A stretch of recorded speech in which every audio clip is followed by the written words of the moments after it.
अस्सलामुअलैकुम दोस्तों, कैसे हैं आप सब। मैं ज़बीना फ़याज़ एक बार फिर आपके साथ मैं शुरू कर रही हूँ बर्बादी का सफ़र बाय सलमा खान एपिसोड 3। वो आंखें खोले बस उस मैसेज को देखे जा रही थी जिसमें कुछ यूँ लिखा था। मैंने अपनी कज़िन के कहने पर आपको अनब्लॉक कर दिया है, मगर मुझे नहीं लगता कि हम दोनों के बीच कुछ सही हो सकता है।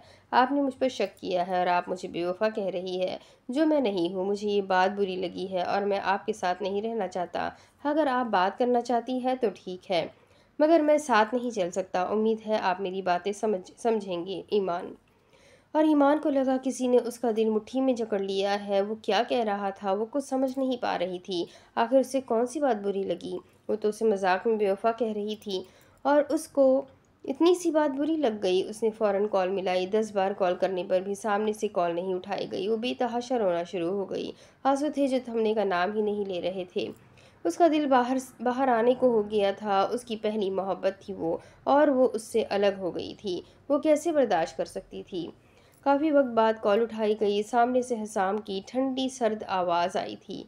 अस्सलाम वालेकुम ईमान। वालेकुम अस्सलाम हुसाम। देखिए आप गलत। अभी वो आगे कुछ बोलती कि जब हसाम ने उसकी बात काटी।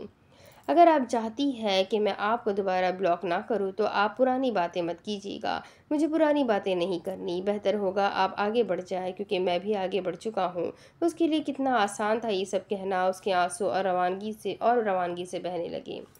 हसाम, मैं आपसे मोहब्बत करती हूँ। खुदा के लिए ऐसा ना करें। मैं आपके बगैर मर जाऊंगी। प्लीज़ मेरे साथ ऐसा मत करें। मैं आपसे माफ़ी मांगती हूँ। आपको मेरी जो बात बुरी लगी, मैं आइंदा ऐसी कोई बात नहीं करूँगी। मगर आप मेरे साथ ऐसा कुछ मत करें हुसाम। वो रो कर तड़प कर अपनी सफाइयाँ पेश कर रही थी, मगर सामने वाला शायद पत्थर था जो उसका दिल पिघलने को ही नहीं आ रहा था। देखिए ईमान, आप मेरे लिए काबिल एहतराम हैं। मैं नहीं चाहता कि मैं कुछ ऐसा बोल दूँ जिसकी वजह से आपको और तकलीफ़ हो। तो बेहतर ये होगा कि आप आगे बढ़ें। हुसाम, हुसाम। वो उसका नाम पुकारती हुई रह गई, मगर सामने से फ़ोन बंद हो चुकी थी। वो रोती रही। वो इतना रोई कि उसकी आंखें लाल हो गई। जिस लड़की को अंधेरे से डर लगता था, जो अंधेरे में वो अंधेरे में बैठकर रोना शुरू हो गई। हर वक्त बस अफसरदा गाने सुनती रहती थी। वो हर उस जगह पर बैठती थी जहाँ पर वो उससे बात करती थी। वो अजियत में थी। उसे नहीं पता था कि उसने उसे छोड़ा क्यों, और उसको वजह का इल्म नहीं था। और अगर कोई बगैर वजह के आपको छोड़ के जाए तो उससे बड़ी अजियत कोई नहीं होती कि एक इंसान आपको छोड़ के चला जाए और वजह बिना बताए। और इसी अजियत से वो गुजर रही थी। ईमान।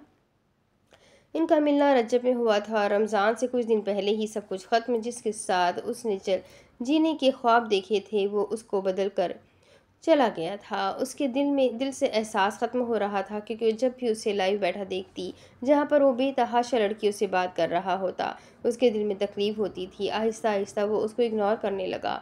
लाइव पर भी वो उसे नज़रअंदाज ही किया करता था। रमज़ान में वो पूरी रात बैठकर बस रोया करती थी। सहरी के बाद वो लाइव आता था और लाइव आकर अपनी ही बातों में मसरूफ़ रहता था।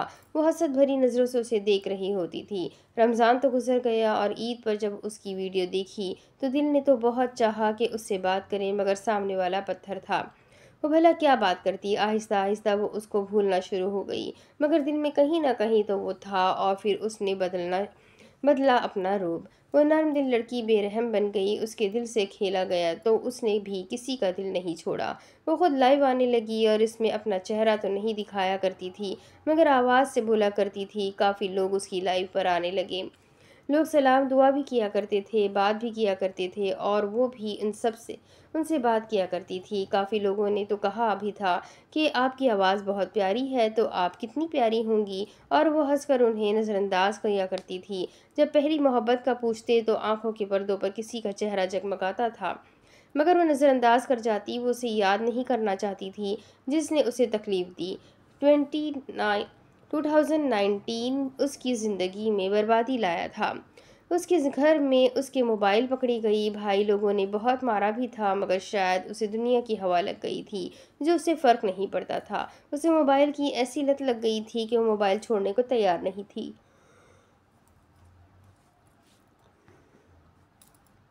कहते हैं ना, किसी चीज़ की लत लग जाए तो वो इतनी आसानी से नहीं जाती, और ईमान को भी बस अब उस कैद से खुद को आज़ाद करना था। उसने बेतहाशा लोगों से बात की, टाइम पास ही सही, लेकिन वो करती रही। किसी के साथ वो संजीदा नहीं थी। वक्ती तौर पर सबसे बात किया करती थी। 2020 भी ऐसे ही गुजर गया। बहुत सारे लोग उसकी ज़िंदगी में आए और ये कहते कि हम आपके साथ सच्चे हैं, मगर वो जानती थी ये कोई किसी के साथ सच्चा नहीं। और वो जानती थी कि सब लोग बस एक वक्त के लिए इसके साथ है, और ऐसा ही होता था। वक्त गुजरता जा रहा था और 2021 आ गया। 2021 में भी यही सब चलता रहा, और फिर लाहौर से एक लड़का उसकी ज़िंदगी में आया। वो काफ़ी लड़कों से बात कर चुकी थी, मगर वो उनके साथ संजीदा नहीं थी, तो उनका जिक्र तक उसे याद नहीं रहता था। मगर वो लड़का पंजाबी था। वो उसे एक गेम के अंदर मिला था अपने भाई के साथ। वो दोनों बैठकर गेम खेला करते थे। बात नंबर एक्सचेंज करने पर आ गई। एक दूसरे के नंबर तब्दील हुए तो बातें शुरू हुई। वो पहले ही बता चुकी थी कि मैं किसी रिलेशन वगैरह में नहीं आना चाहती। अगर फ्रेंड समझकर बात कर सकते हैं तो ठीक है, वरना कोई बात नहीं। मगर वो लड़का उसे फ्रेंड से ज़्यादा समझता था, या शायद ऐसा था कि वो अपने बाप की एक लौती थी, और बाप ने सब कुछ उसके नाम कर दिया था, और उसी लालच के पीछे वो लड़का उसके पीछे आया था। उसके भाई का बच्चा होने वाला था। उसके पास मोबाइल था, मगर वो छुपा कर बैठी हुई थी कि घर में सबको पता था कि उसके पास है, मगर सब लोग नज़रअंदाज करते रहे।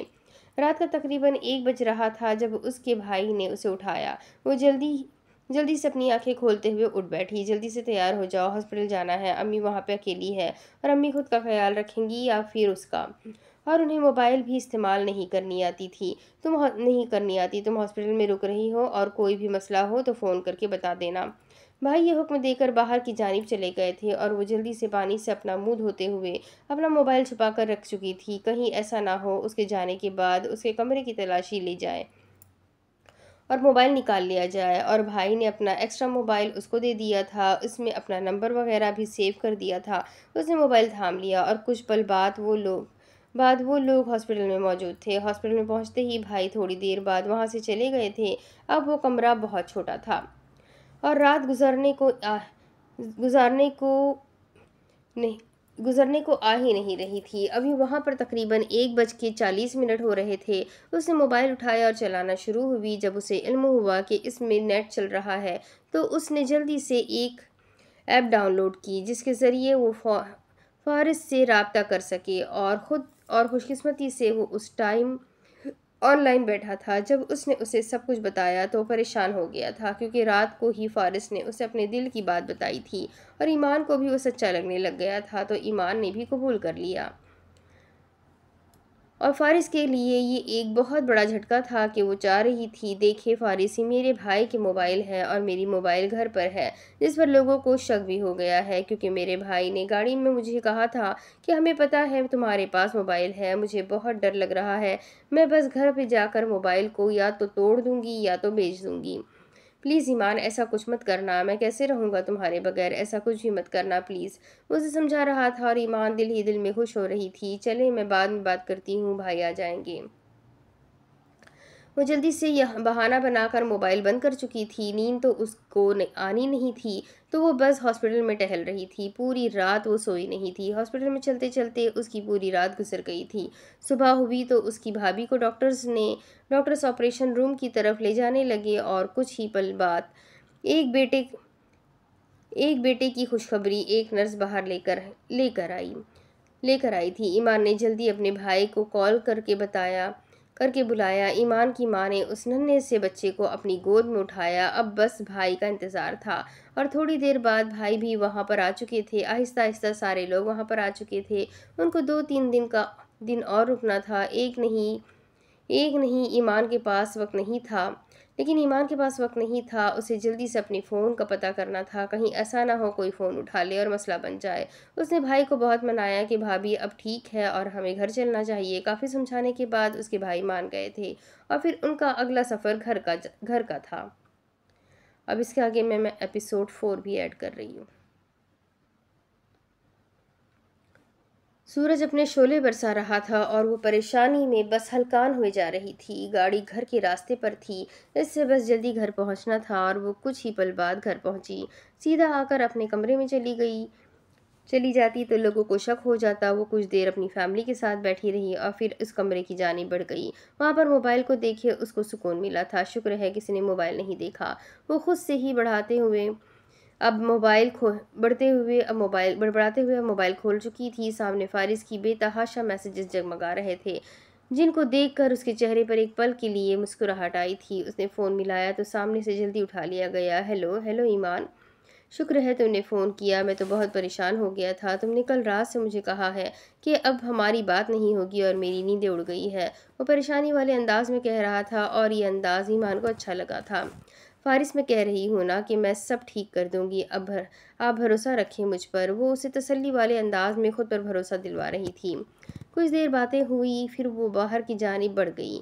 घर में अलग ही शोर बरपा था। आखिर बच्चे की आमद घर में खुशी का बाज बनी थी। घर में रौनक लगी हुई थी। ईमान और फारिस की बातें बढ़ती जा रही थी। सर्दियों की रातों में वो उसके साथ बात किया करती। वो भी सर्दी के बाद अपनी गाड़ी में बैठकर बात किया करता था।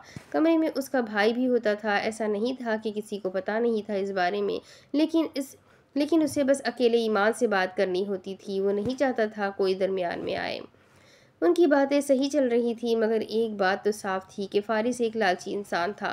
वो सच्चा था, ये बात ईमान जानती थी, मगर उसका लालच उससे भी वो वाकिफ हो चुकी थी। ईमान के बाबा ने अपनी सारी जायदाद ईमान के नाम कर दी थी और वो उसे सब बता चुकी थी। उसने अपनी बहन, अम्मी भाई सबसे ईमान की बात करवाई थी। मगर सच्चा इंसान ही सही, लेकिन लालची इंसान की लालच कभी ठंडी नहीं पड़ती, और यही खौफ उसे था। उसे वो अच्छा लगता था, मगर तूफ़ानी किस्म की मोहब्बत जो उसे हुसाम से हुई थी, वो उससे उससे नहीं थी, या शायद वो किसी से भी नहीं थी। वो तो एक सच्चा जज्बा था जो सिर्फ हुसाम के लिए था।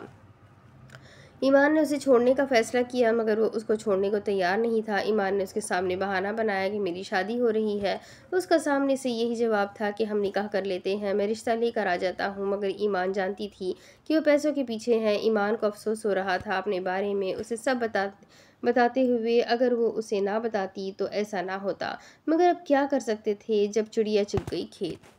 ईमान उसे नज़रअंदाज करना शुरू हो गई। ये बात फारिस को पसंद नहीं आई थी, मगर उसने फैसला कर लिया।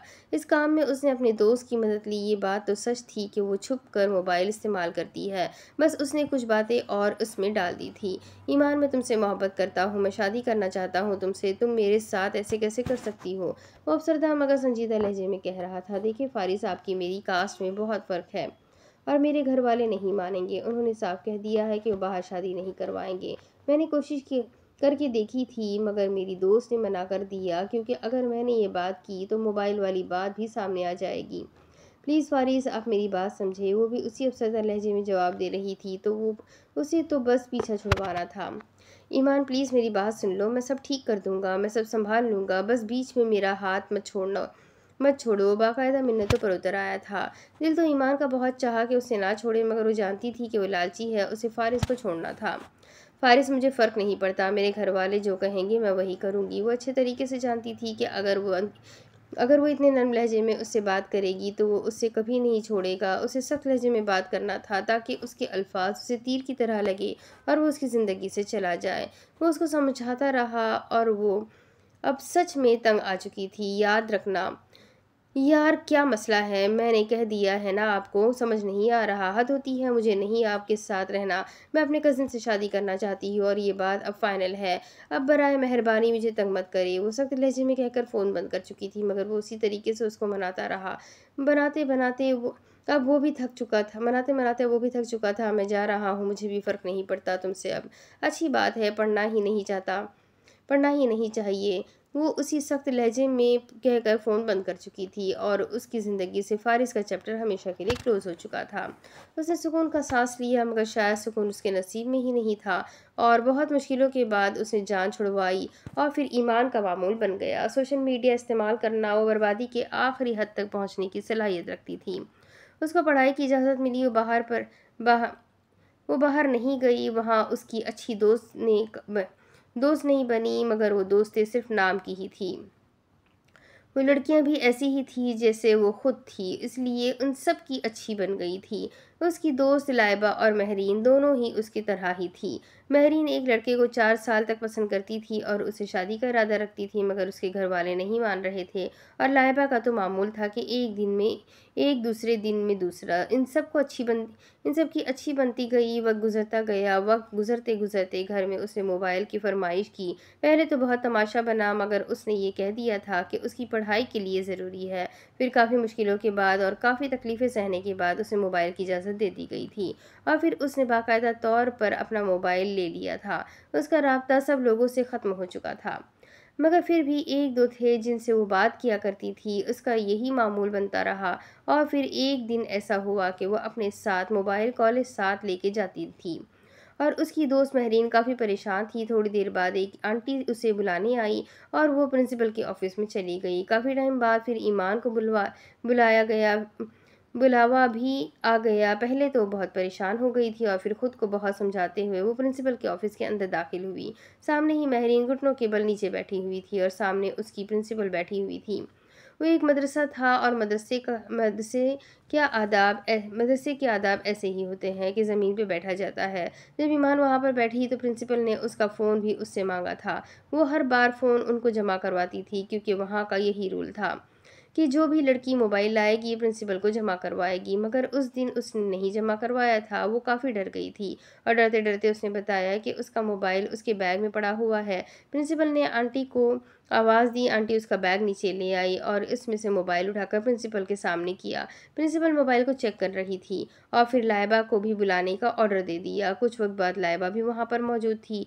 तीनों ही बहुत परेशान थी और फिर एक एक ने सच सच बता दिया।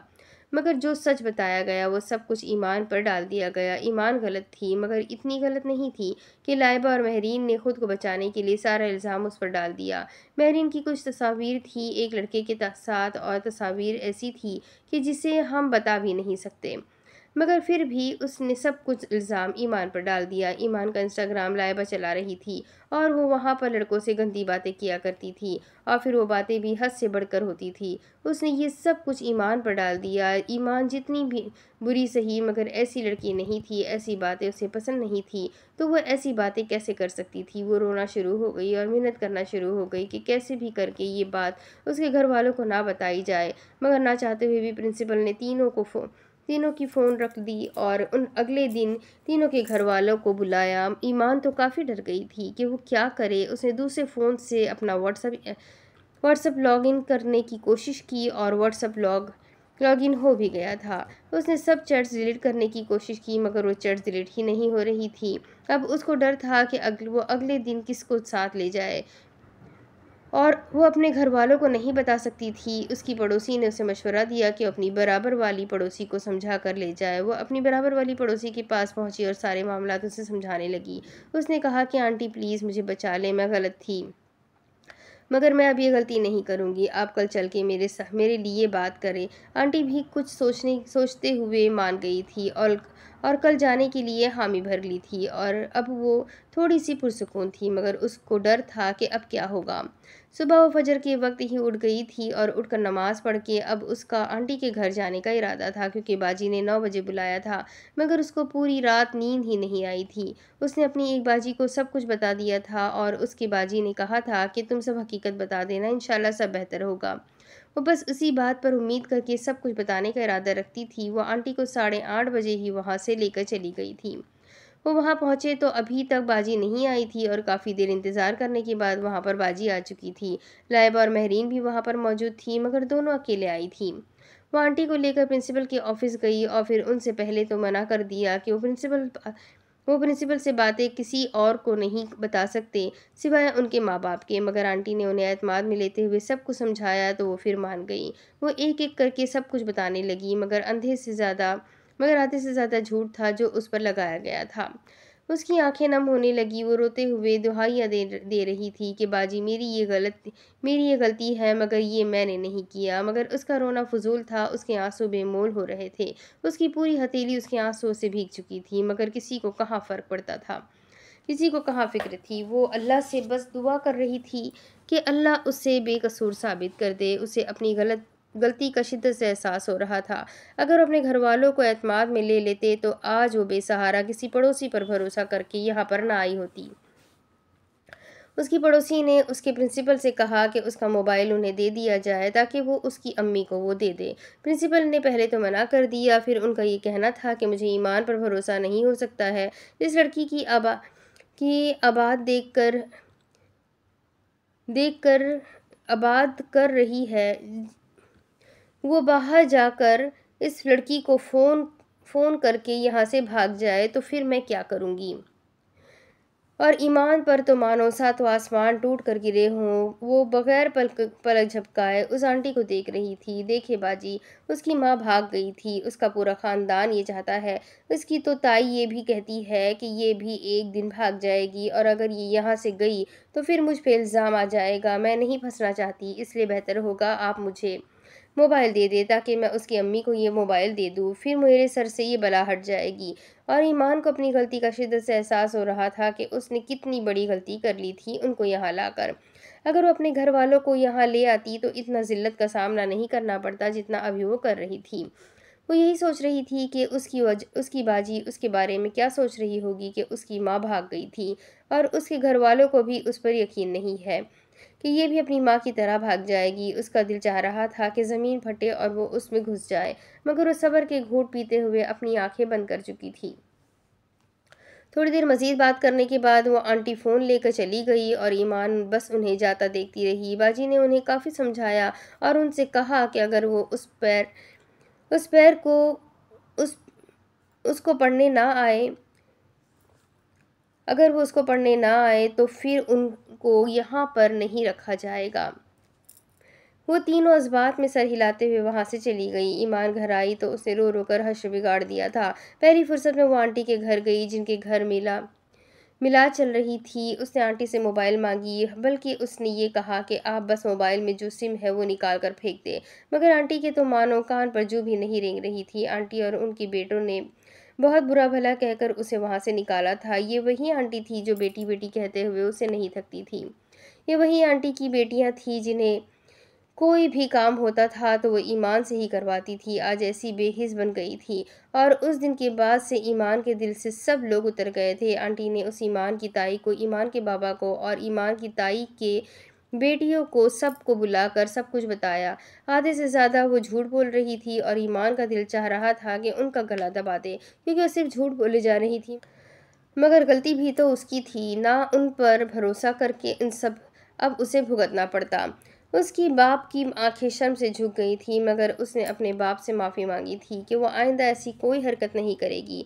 आखिर बाप क्या करता, इकलौती बेटी थी तो माफ़ करके उससे सीने से लगाया और फिर वादा लिया कि आइंदा वो ऐसी कोई हरकत नहीं करेगी।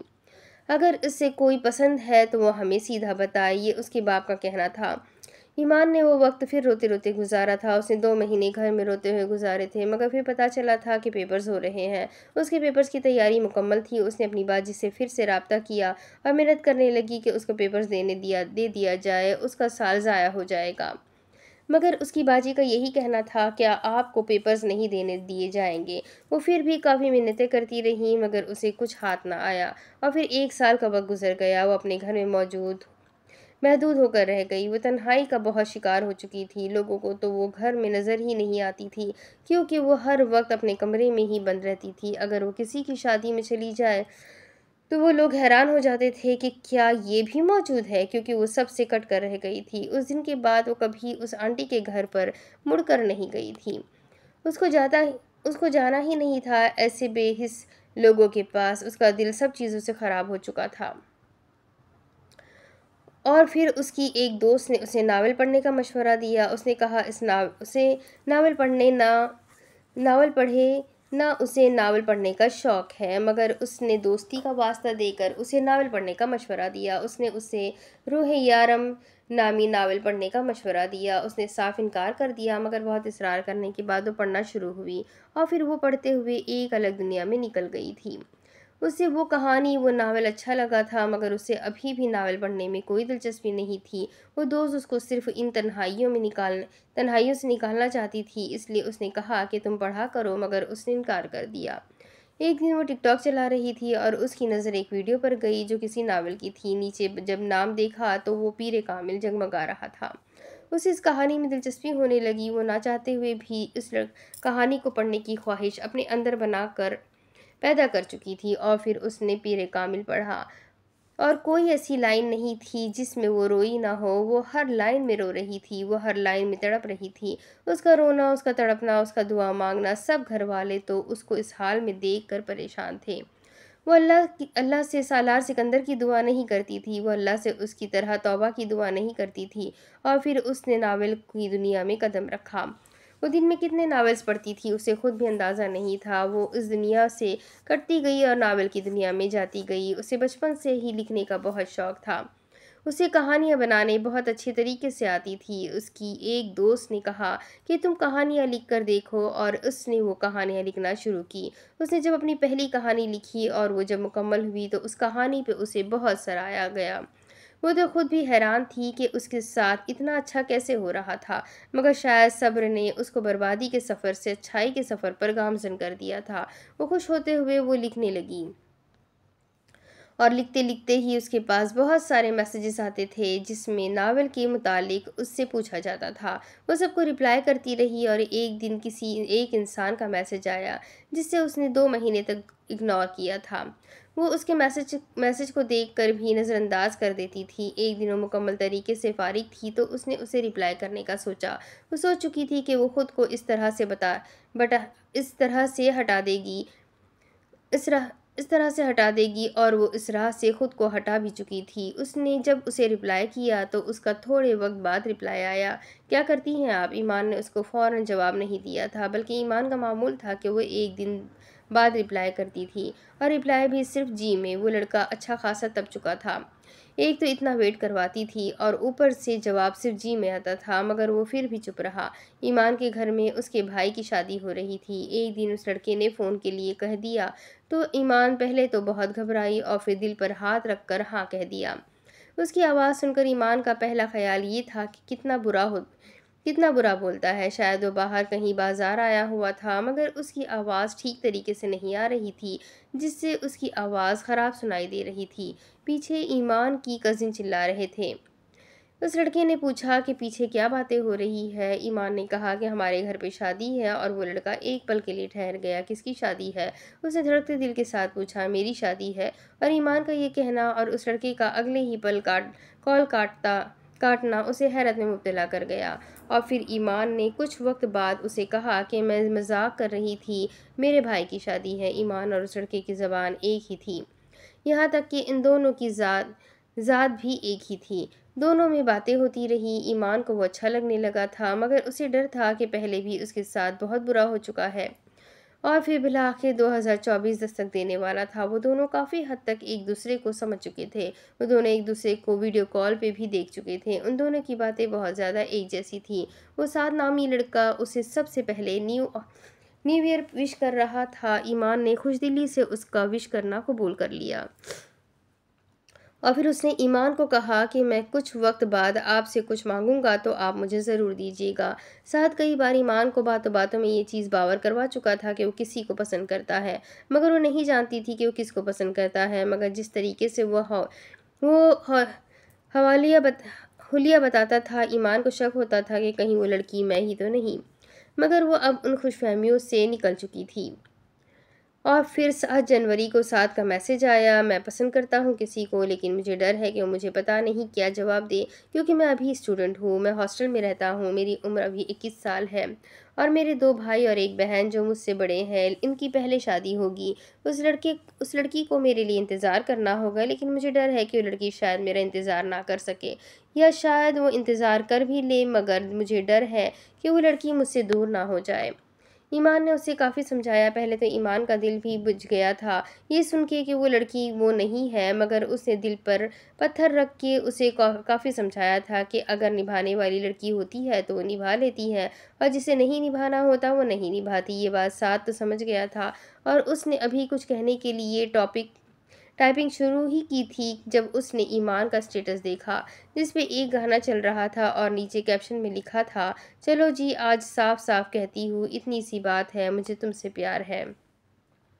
ईमान बेसब्री से उससे स्टेटस की रिप्लाई का वेट कर रही थी, और कुछ वक्त बाद रिप्लाई आया, आई लव यू टू। ईमान ने धड़कते दिल के साथ उससे सब कुछ पूछा, और उसने फिर उसे सब कुछ बता दिया। कि वो ईमान को ही पसंद करता है। ईमान के दिल में बहुत सारे अंदेशे थे अपने पास्ट को लेकर। उसने साद को सब कुछ बता दिया था। साद ने भी उस रात उससे पहले उसे अपने बारे में सब कुछ बता दिया था कि उसकी ज़िंदगी में भी कोई थी, मगर उन दोनों ने एक दूसरे की सारी बुराइयों को नज़रअंदाज करके और गुजरे हुए वक्त को नज़रअंदाज करके एक नए सफ़र का आगाज़ करने का सोचा। साद एक समझदार और एहसासात को समझने वाला इंसान था। वो समझ गया था कि ईमान को मोहब्बत की ज़रूरत है, ईमान को तवज्जो की ज़रूरत है, क्योंकि वो बहुत ज़्यादा एहसास से कमतरी का शिकार है। साद ने उसको अच्छी तरीके से संभाल लिया था। ईमान भी उसकी मोहब्बत की असीर हो चुकी थी। वो भी अब दिलो जान से उस पर फिदा होने की हिम्मत रखती थी। कुछ ही वक्त बाद उन लोगों ने अपने घर पे बात की। ईमान के तो घर पे अलग तमाशा बन गया था। उसको पता नहीं क्या क्या सुनना पड़ा, मगर उसे उस शख्स को नहीं खोना था जिस शख्स ने उसे महरूमी से निकाल कर एक अच्छी ज़िंदगी दी थी। वो हर मुश्किल से लड़ती रही। और दूसरी तरफ साद के वालिदैन का भी यही कहना था कि वो अभी शादी तो नहीं करवा सकते, मगर रिश्ता पक्का कर सकते हैं। और फिर काफ़ी मुश्किलों के बाद 3 महीने बाद साद के फ़ोन पर सुबह सुबह मैसेज आया। और मैसेज वो था जो उसकी नींद से होश की दुनिया में ले आया था। वो अपनी आंखें साफ करते उस मैसेज को बार बार देख रहा था। इस पे चमक रहा था, फैमिली मान गई है। और साद ने अगली कॉल अपने वालिद को मिलाई। और फिर काफ़ी मुश्किलों के बाद उन दोनों का बाकायदा तौर पर रिश्ता हो गया। बहुत मुश्किलें आई, बहुत तकलीफ़ें आई, मगर उन दोनों ने सोच लिया था कि वो एक दूसरे का साथ नहीं छोड़ेंगे। और फिर उसकी ज़िंदगी एक दूसरा मोड़ इख्तियार कर चुकी थी। वो जो बर्बादी की राह पर चल रही थी, जिसने बर्बादी का सफ़र तय कर लिया था, उस एक सही शख्स ने उसे उस राह से हटा दी उसे उस राह से हटाया। वो खुद को तो बचाने की कोशिश कर रही थी, मगर वो एक हद तक नाकाम हो रही थी। शैतान उस पर दोबारा सवार हो रहा था और उसे उसी राह पर ले जाने की कोशिश कर रहा था। मगर उसने सोच लिया था कि वो उस राह को छोड़ेगी। और उसका साथ देने वाला और कोई नहीं साथ था, जिसने दूसरे मर्दों की तरह उससे वादे नहीं किए थे, बल्कि उसको निभा कर दिखाया था। एक सही मर्द आपसे वादे नहीं करता, मैं तुमसे शादी करूंगा, तुमसे मोहब्बत करता हूँ, मैं तुम्हें छोड़ के नहीं जाऊंगा, वगैरह वगैरह। एक मर्द वो करके दिखाता है। साथ की ज़िंदगी देखी जाए तो वो एक गरीब ख़ानदान से ताल्लुक़ रखता था। उसके पास कुछ ख़ास नहीं था। उसका घर भी सिर्फ उसके बाप के ही तनख्वाह से चलता था।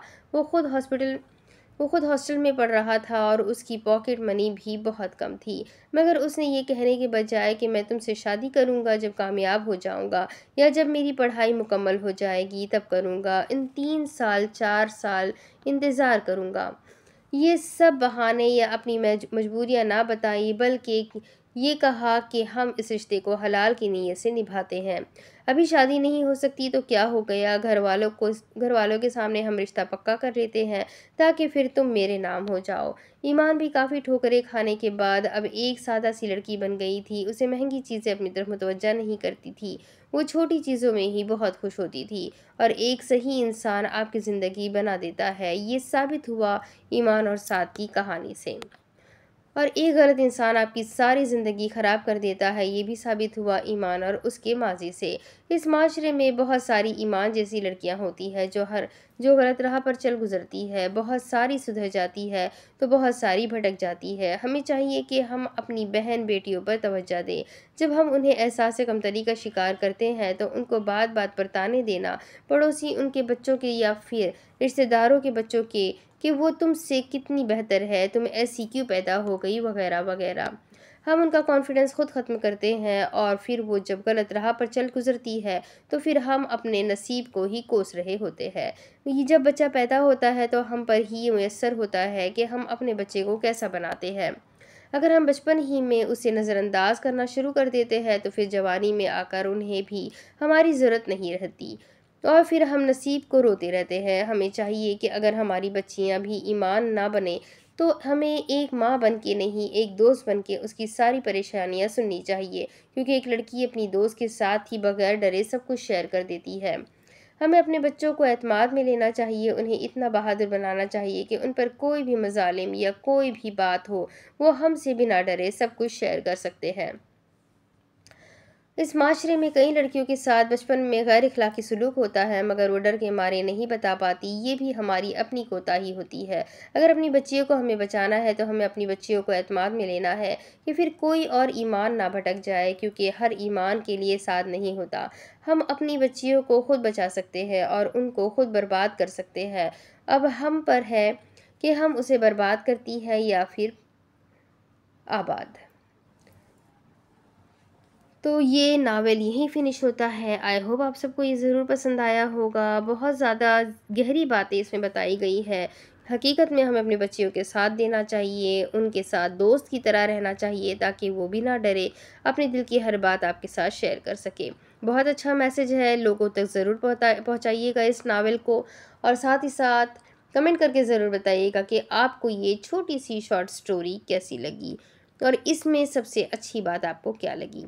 तो मिलते हैं अगले वीडियो में एक नई कहानी के साथ। तब तक के लिए वीडियो को लाइक करें, चैनल को सब्सक्राइब करें, बेल आइकन को ज़रूर दबा दें और अपने कॉन्टैक्ट्स में इस छोटी सी शॉर्ट नावल को शेयर ज़रूर करें। तो मिलते हैं अगले वीडियो में, तब तक के लिए अपना खूब सारा ख्याल रखें, मुझे भी दुआ में याद रखें। अल्लाह हाफ़िज़।